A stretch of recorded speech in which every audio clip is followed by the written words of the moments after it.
Kebakaran melanda sebuah rumah di Kota Semarang. 5 orang dari satu keluarga meninggal dunia karena terjebak dan tidak bisa menyelamatkan diri. Ada sarang kelelawar di ruang kelas, kegiatan belajar siswa SD di Kabupaten Blora terganggu. 10 anak berambut gimbal di Kabupaten Wonosobo mengikuti tradisi ruatan.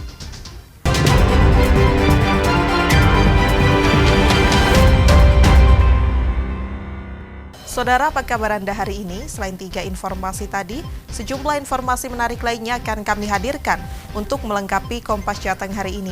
Selama 30 menit ke depan, Kompas Jateng menyajikan informasi independen dan terpercaya seputar Semarang, Jawa Tengah, dan Yogyakarta. Bersama saya Gisel Lutfia.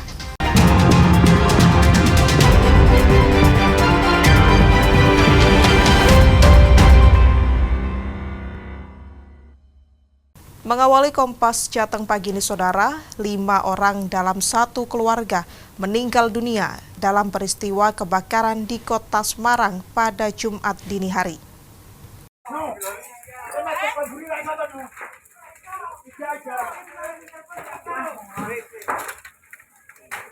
Kebakaran melanda sebuah rumah di Jalan Pesanggerahan Raya, Kecamatan Semarang Timur, Kota Semarang pada Jumat sekitar pukul 2 dini hari.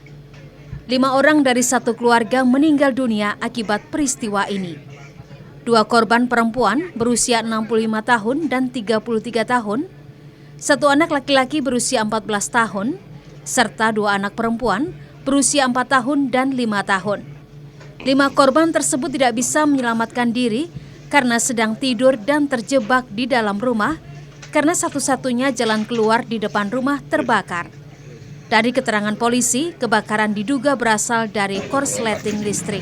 Dibangunkan dan warga berusaha untuk memadamkan, namun belum berhasil sehingga pemadam kebakaran 8 unit pemadam kebakaran datang sekitar jam 03.15 sudah berhasil dipadamkan.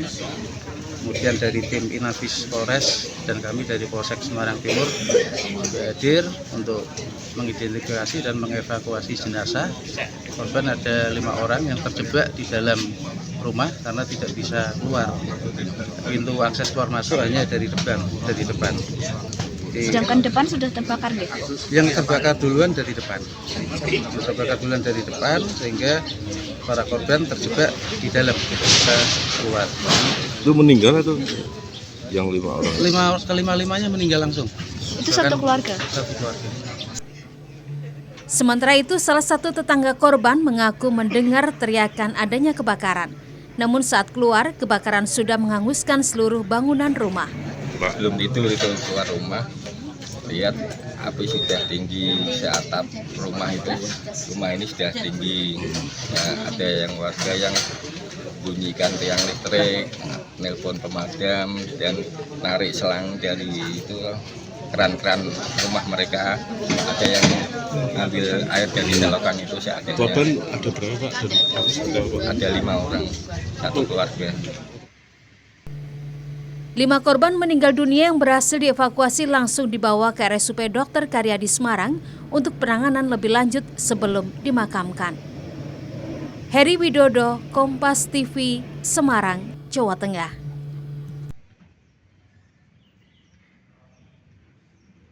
Sementara itu, Saudara, tim Laboratorium Forensik Polda Jawa Tengah melakukan olah tempat kejadian perkara di rumah yang terbakar dan menewaskan 5 orang di Jalan Pesanggerahan Raya, Kelurahan Melati Baru, Kecamatan Semarang Timur, Kota Semarang. Beberapa barang seperti sisa kabel dan abu arang diambil untuk mengusut titik sumber api pemicu kebakaran. Tim Laboratorium Forensik Polda Jawa Tengah yang datang ke lokasi kebakaran langsung melakukan pemeriksaan untuk menentukan lokasi api pertama dan penyebabnya. Beberapa barang diambil seperti kabel instalasi listrik, abu arang, dan alat penanak nasi. Tim juga menyisir seluruh area rumah. Jadi kami dari Laboratorium Forensik di sini kami lakukan pemeriksaan untuk menentukan lokasi api pertamanya dan penyebab. hasil-hasil yang kami dapat di lapangan ya akan kami bawa ke laboratorium.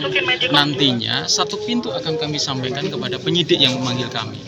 Seperti itu nggih, Bapak-Bapak. Sampel yang diambil apa? Untuk sampel-sampel yang diambil ada beberapa, ada kami ambil kabel instalasi listrik, ada abu arang, dan ada beberapa yang nanti kami duga itu kaitannya dengan kebakaran itu sendiri. Terima kasih. Sementara itu, Wakasat Reskrim Polrestabes Semarang menyatakan pihaknya masih melakukan penyelidikan terkait kebakaran yang menewaskan satu keluarga tersebut. Terkait adanya kejadian ini dari Polrestabes Semarang masih melaksanakan pendalaman terkait penyebab adanya kejadian tersebut. Nanti untuk perkembangan lebih lanjut akan kami komunikasikan dan kami sampaikan ke rekan-rekan semua.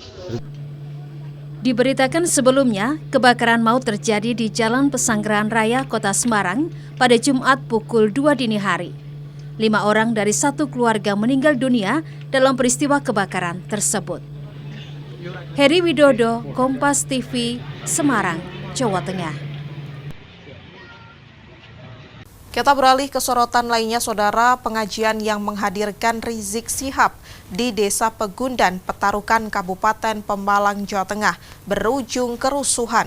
2 kelompok massa terlibat bentrokan, 9 orang terluka, 1 diantaranya harus mendapatkan perawatan di rumah sakit.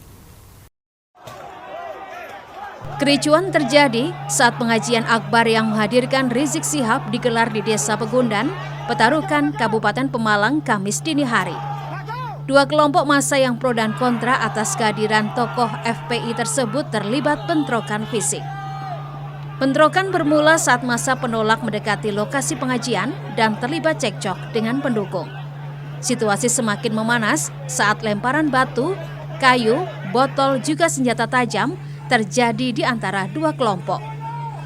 Direktur RSU Siaga Medika, Dr. Ovi Dwi Antoro mengungkapkan ada 9 korban luka yang dirawat akibat bentrokan tersebut.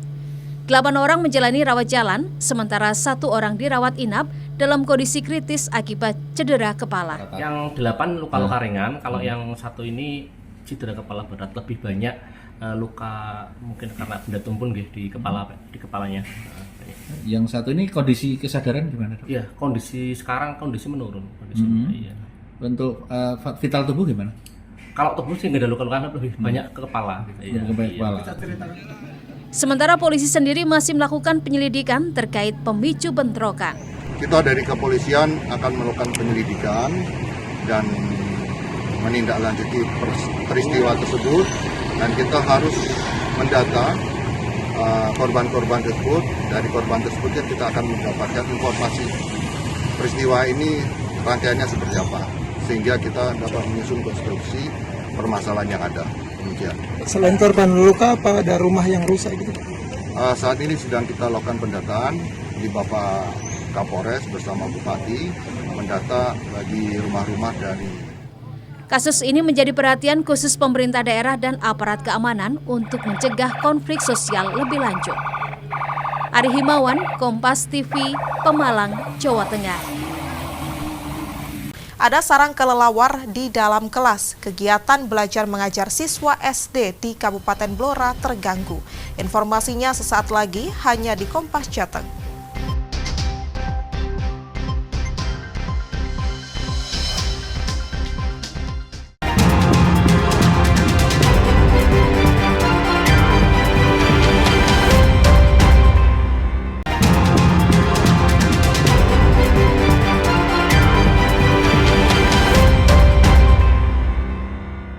Saudara, masih di Kompas Jateng bersama saya Ges Lutfia.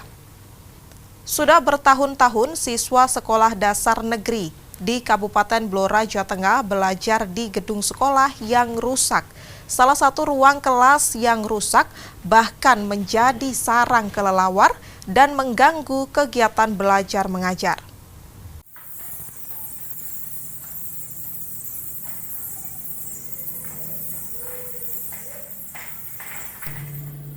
Ruang kelas di SD Negeri 1 Karangjati, Kabupaten Blora, Jawa Tengah ini sudah bertahun-tahun dibiarkan rusak tanpa perbaikan dan pelan-pelan dikuasai kelelawar. Plafon yang rusak membuat kelelawar bersarang bebas di langit-langit kelas. Suara kawanan kelelawar dan bau menyengat dari kotorannya membuat siswa sulit berkonsentrasi belajar. Tidak jarang siswa merasa pusing, mual, dan khawatir akan kebersihan lingkungan belajar mereka. Keberadaan kelelawar di sekolah membuat siswa tidak hanya kehilangan ruang belajar yang nyaman, namun juga terpapar risiko kesehatan. Salah satu ruang kelas di SD ini juga dalam kondisi memprihatinkan. Bagian atapnya rusak parah dan agar tidak ambruk dan membahayakan siswa, pihak sekolah menyangganya dengan bambu. Terganggu nggak dengan bau kotoran kelelawar? Terganggu, Mas. Ganggu pelajaran? Iya. Apa yang mengganggu, suara atau bau? Suara dan baunya. Kayak gitu ya. Baunya gimana? Nggak enak atau gimana? Nggak enak. Menyengat ya? Iya. Ini berarti kalau belajar nggak bisa konsentrasi? Kebetulan saya masuk di sini ini baru bergabung di SD ini baru 2 tahun. Tapi ketika saya masuk ke sini itu kondisi sudah seperti ini, jadi sudah menjadi sarang kelelawar.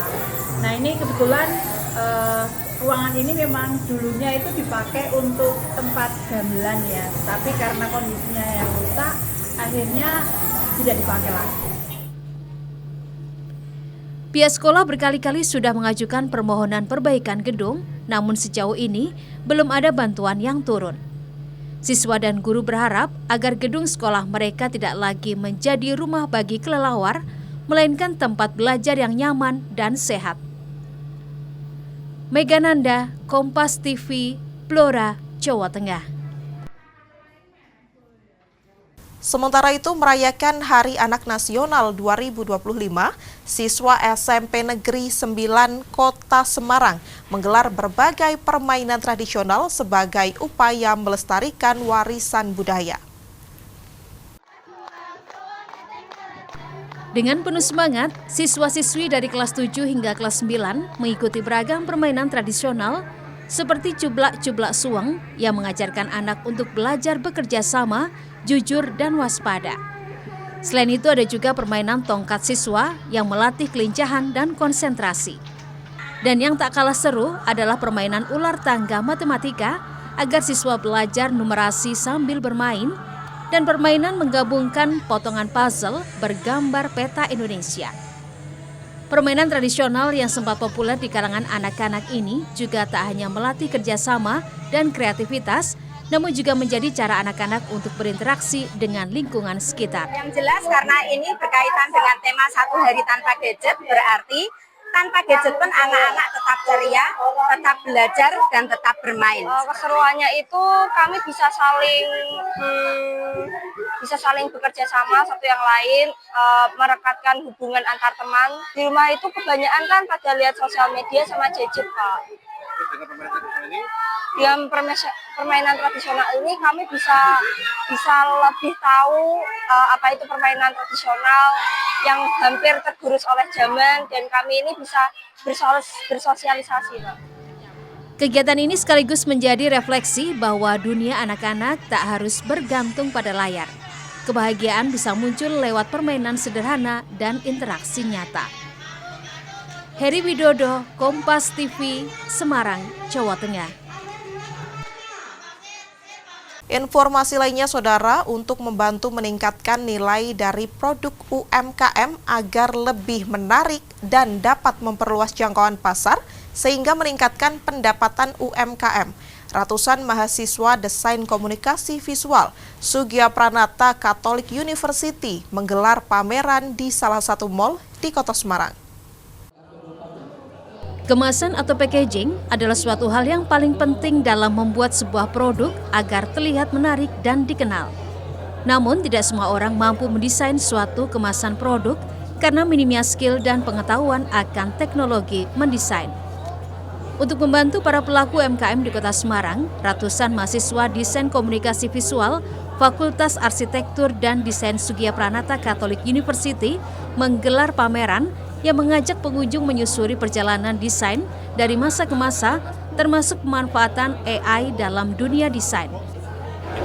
Nah, di sini ada banyak karya juga, jadi selain IP, itu juga ada karya-karya yang berhubungan dengan mata kuliah kami, dan juga kita bekerjasama dengan UMKM untuk membuatkan packagingnya gitu. Jadi mereka punya produk terus kita buatkan packagingnya. Pameran ini pun kembali digelar setelah 3 tahun vakum karena COVID-19.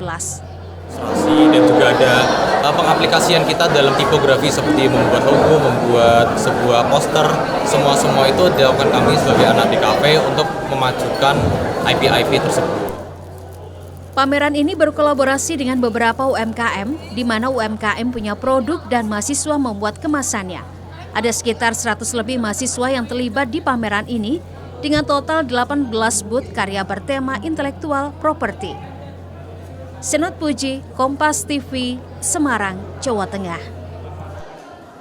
Nah, kalau yang berikut ini ada informasi mahasiswa Universitas Diponegoro kembali menoreh prestasi di bidang inovasi teknologi. Tim riset robotika Bandayuda berhasil membuat basketball robot. Bahkan basketball robot ini pernah berlaga dalam kontes robot Abu Indonesia atau KRAI tahun 2025. Robot cerdas buatan tim Bandayuda Universitas Diponegoro ini bergerak mengitari lapangan basket layaknya pemain bola basket.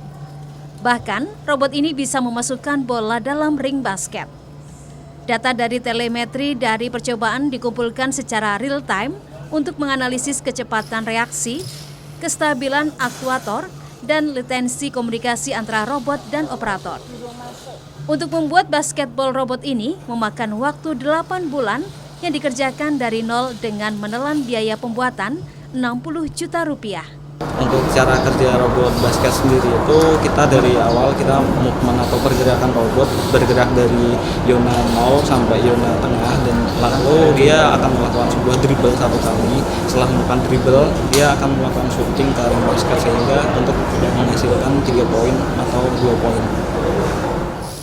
Basketball karya inovatif mahasiswa ini pernah berlaga dalam kontes robot Abu Indonesia atau KRAI 2025.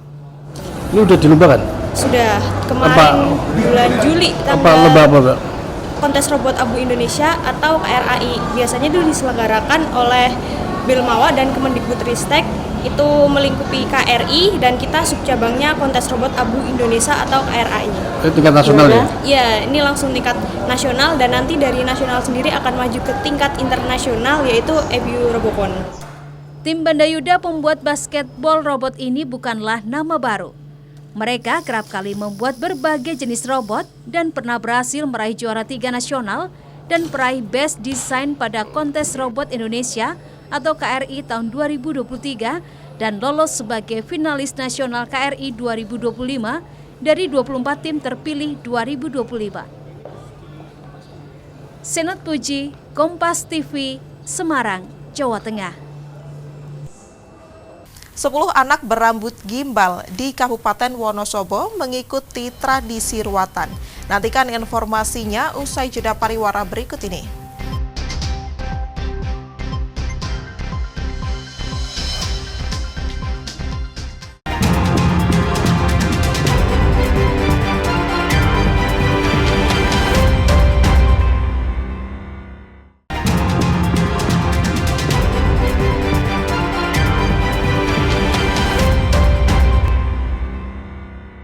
Terima kasih Anda masih di Kompas Jateng bersama saya Gisy Lutfia. Tradisi pemotongan rambut gimbal kepada 10 anak digelar sebagai salah satu rangkaian hari jadi ke-200 Kabupaten Wonosobo. Tradisi potong rambut gimbal yang diakui sebagai warisan budaya tak benda nasional ini merupakan ciri khas masyarakat dataran tinggi Dieng dan sekitarnya di Kabupaten Wonosobo. Prosesi ruat cukur rambut gimbal kepada 10 anak ini dipimpin langsung oleh Bupati Wonosobo, Afif Nur Hidayat, di pendopo Bupati Wonosobo. Rambut gimbal yang tumbuh secara alami pada anak-anak tertentu ini akan dipotong hanya jika mereka menghendakinya. Keinginan tersebut dikenal sebagai bebono dan harus dipenuhi sebagai bagian dari prosesi pemotongan rambut.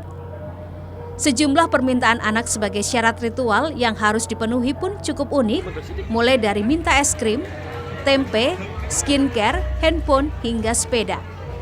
Konon, anak-anak berambut gimbal dipercaya sebagai titisan Kiai Kolodete, tokoh leluhur penting bagi masyarakat Kabupaten Wonosobo. Sehingga tradisi ini pun menambah nilai spiritual dan budaya yang mendalam. Setiap tahun kita laksanakan pada perayaan Hari Jadi Kabupaten Wonosobo, kita potong rambut gimbal untuk anak-anak. Sehingga harapannya anak sudah dipotong, nanti rapi, anak bisa bersekolah, bisa bercengkrama dengan teman-temannya. Ke depan mudah-mudahan anak-anak ini menjadi anak yang hebat, berguna bagi nusa dan bangsa. Pak, permintaan anak rambut gimbal itu ya bahannya apa, Pak? Skincare. Ternyata anak kita udah tahu skincare. Bapaknya nggak tahu, ibunya, tapi anak TK sudah tahu skincare. Tradisi ruat cukur rambut gimbal ini diharapkan mampu menjadi daya tarik wisata baru di Kabupaten Wonosobo yang menawarkan pengalaman budaya yang otentik dan tidak terlupakan bagi pengunjung yang datang ke Kabupaten Wonosobo. Agung Bayuaji, Kompas TV, Wonosobo, Jawa Tengah. Sementara itu, Saudara, Puncak memperingati Hari Jadi ke-200 Kabupaten Wonosobo, Jawa Tengah ditandai dengan prosesi Pisowanan Agung, yaitu sebuah tradisi turun-temurun yang syarat makna. Setiap prosesi menyimpan pesan mendalam tentang penghormatan rakyat kepada pemimpinnya, serta tekad bersama untuk menjaga kebersamaan dan persatuan.